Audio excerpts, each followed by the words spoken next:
So The Simpsons recently did their brand new Treehouse of Horror for the year, and the very first segment had me intrigued. It was a horror movie. I wasn't quite sure of what they were parodying. At the start, I'm thinking maybe The Blob, but they've already done that. And then I saw the logo in this episode. Still a movie I hadn't seen, but one that hadn't been on my radar in quite some time. Now, this is not sponsored, but I would like to say, as a horror fan, Amazon Prime has quite the selection, especially if you like older horror. It's the place to go. It is here where I watched the movie The Stuff from 1985, a cult classic horror sci-fi film about a dessert that is sort of a hive body mind controlling device. This is a unique movie, man, and honestly, really fun. If you're a fan of like 50s style sci-fi with an 80s twist of a bit of gore in it, then you're gonna love this. I mean, this movie does not mess around. From the very first scene, the ooze is introduced, this sort of foreign object lavering away in a snowy field. And the first characters we meet, you would have thought they were written into Ridley Scott's Prometheus, because goddamn are these people dumb. Foreign bubbling object? Let's just act like toddlers and try it straight away. All within the first 15 minutes, we have the introduction of the stuff, to it now being mass-produced and eaten by the masses. It is like a global phenomenon. Like I said, this movie was made in 1985, but if you have not seen this film, I am telling you, the design of this dessert, the color scheme on it, I want a tub. Throw in that catchy jingle that is all through the film. Honestly, I know this is sort of a movie that is like tongue-in-cheek about consumerism and the fact that there's sheep mentality when there's a new product. I was kind of hooked. I kind of wanted a tub for myself. Now, obviously, as my audience knows, and you can tell by the accent, I am from Australia. However, the jars of fluff that are on sale, I did have an old roommate that used to enjoy a fluff sandwich. I'm not a marshmallow eater, so I don't get the appeal. However, that's exactly what this looks like. The form of the ooze, the stuff, sort of takes different forms through the film. Sometimes like a really appealing sort of marshmallow fluff slash, I guess, ice cream, to later in the film looking like, something you might patch your wall with. The acting in this movie is so over the top in the best way possible. In the beginning of the film, there's certain segments where you're like, this is reading like an infomercial from The Truman Show. They later reference this. The kid just calls out his parents and he literally says to him, why are you acting like you're advertising the stuff? Why are you talking like you're advertising the stuff? Another thing that I love about the acting in this film, and sort of a side effect of the stuff itself, is in the town where they meet Chocolate Chip Charlie, great name by the way, all the sort of townsfolk that are affected by the stuff, they have a side effect of like awkwardness. And it is so hilarious to watch their interactions. They're just a couple shy guys. It's a strange thing to think about, because this can be a double-sided coin. I presume that's most coins, but regardless, bear with me. The pacing of this film is like so dog water, man. It is so arse. This movie comes in at under an hour and a half. So I think basically what I'm trying to say in this term is, I've never watched a movie with such quick pacing. Like I said, in the first 15 minutes, they discover the ooze. It is now mass produced. And then there's a scene where this child is just, he's so anti the stuff that he's in his local supermarket, just destroying every container he can see in sight. Anything, he just hates the stuff. He saw it moving in his fridge. This is all in the first 15 minutes. It comes apparent later on when the main character, Daniel, he meets a girl, sort of asks her out on a date. She's basically the head advertiser for the stuff. And then in the very next scene they share together, I guess they are now in a relationship. It's funny because if you're a person with a short attention span, this will be no dramas. This is a movie that is sort of like, let's compare it to the Teenage Mutant Ninja Turtles, right? It's not a movie it's concept alone that has you hooked. Are you there for the characters? No, you're here to watch the sci-fi dessert movie. I'm just letting you all know that the pacing is, you blink and you'll miss. This is quick, quick, quick. This movie had so many quotable lines for me. Just a couple of my favorites. That's a sweaty palm.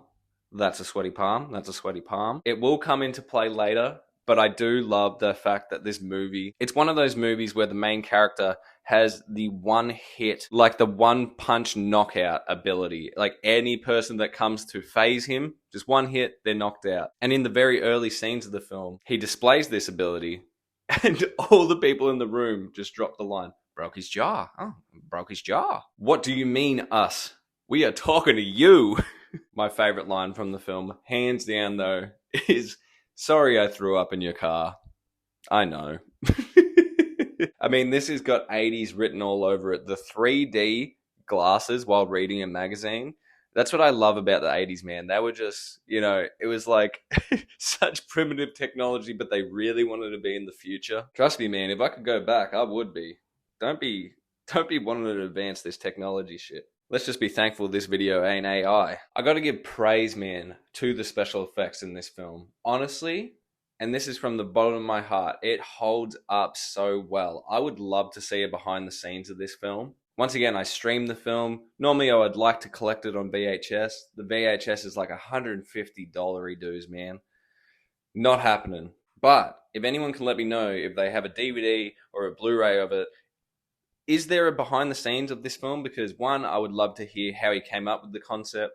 Two, the behind the scenes of the special effects would be really impressive. This is only like $1 million film. Obviously, inflation, yada, yada, yada, but still a low budget film. And I'm presuming the stuff, when it moves, is stop motion. That's what I would have to presume. There's no jankiness to it. It moves smoothly. The only time the special effects do not hold up is when there's green screen effects. There's a scene where the kid's in the truck hiding away, and I think that's the first time I noticed the green screen. It sort of added to the camp how bad it is. It made me laugh. So, I mean, it sort of just took me off guard because the rest of the film looks so goddamn good. Once again, with the pacing of this film, don't expect any sort of answers. It's just a mystery ooze, man, because I was out here sort of wondering how this hive mind works. Because it's obvious that it's taking over the citizens' bodies. It also moves and breathes on its own straight out the container. So I'm like, it was sort of like an interesting way to go about it. I'm like, oh, is it all going to compile together at the end? It didn't, actually. If you want answers to how exactly the hive mind works, you're not going to get it. Let's talk gore of the film, because for the most part, this is just reminiscent of like a 1950 sci-fi movie, and I love that shit, man. Honestly, one of my favorite type of movies to watch, like campy, early sci-fi. It comes to be an 80s film as soon as there's any gore on screen. Obviously, it's the 80s, man, and they just balls to the wall it. There's a couple really good head busting scenes, some good head explosions, and of course the infamous scene of Chocolate Chip Charlie at the end of the film. Hands down, my favorite scene of the movie. My jaw was dropping. Like, I'd never really seen a scene like that. Like, once again, I'm presuming stop motion. The way that his jaw just kept moving down, it was gnarly, man. That's what I wanted out of this movie, man. I wanted some gnarly scenes. The music of this film is also super funny. It's just so funny that it will be suspenseful. So basically, the soundtrack is so low-key through the film. But say you're about to enter a room with the stuff. That's when the music's going to ramp up. And there's just something so goddamn funny about peering through a door. Normally it's like a horror character or some jump scare, and it's just a table full of dessert. That's the other thing that I just have to give props to this movie for being unique. Instead of it being like a demonic figure chasing you, or like, like a Jason Voorhees, a Leatherface, some sort of serial killer, some real threat. While it is a hive mind and these people probably are going to kill you or at least make you eat the stuff and join them, join us. Genuinely, you're just getting chased after by your mum, your brother, maybe your neighbor. It is so goddamn funny. I seriously just love the way the stuff moves. And while I said that acting is over the top, the lead character, he really sells it, man. I love how smooth and soothing his voice is. He's sort of got that, like, I'm not going to say Texan, I don't know what it would be. Some sort of like, country type, smooth talk and accent. There's a scene where the stuff sort of attacks and attaches itself to his face. I enjoy that you can see the bottom of, I guess, the silicone that they used for the mask. Once again, just adding to the camp. But this could be a really corny scene, but he really sells it, man. Like, you actually think he's getting attacked by this stuff. It also took me right until the end when they do the announcement to the public about the stuff to even consider this an alien film. I guess it just always was. I don't know what I would have thought the stuff as a substance was. Maybe some sort of nuclear sort of reaction gone wrong, but I guess it makes sense to be an alien. And the second to final scene I just love, where basically the CEOs are held up at gunpoint to eat the stuff that they've been giving out to the people, and the way that they keep slamming Tubbs down. Oh, so you like the stuff, you're gonna eat the stuff, eat. It gives the same energy to the old anti-smoking campaigns back in the day, when they were just like, oh, so you like smoking cigarettes? Why don't you smoke all the cigarettes in the world? Here you go, carton after carton. I bet you don't want to smoke after smoking these back to back. This movie was goddamn fun, man. Campy in the best way possible. A couple really good gore scenes. Over the top acting that is funny, not horrible. Like, all these people, it seemed like they wanted to be there. It seemed like they enjoyed this film. I miss movies like this, man. Honestly, these are like my favorite types. I feel like Hollywood would never take a chance on a movie like The Stuff right now. If you like sci-fi, if you like camp, if you like 80s, if you like the 1950s, it is what it is. Like, go check it out, man. It's on Prime right now. I guess the best thing to come out of that Simpsons special, because it was straight average, was the fact I finally checked this film out. I also just sleep on a lot of 80s horror, I'm not going to lie. A lot of people really lean towards like the 70s as like a decade to go to, or the 90s. The 80s is colorful, the 80s is violent. It's an impressive decade. I need to watch some more sort of campy horror from that time. I enjoyed a lot. Just be ready to be singing the jingle from this actual film. Like the advertisement song, magnifique. If you guys enjoyed this review, please let me know in the comment section down below. Leave this video a like, add it to your favorites, and let me know if you've seen the stuff and your thoughts of it down below. This is the Ninch Movies. Thank you for watching.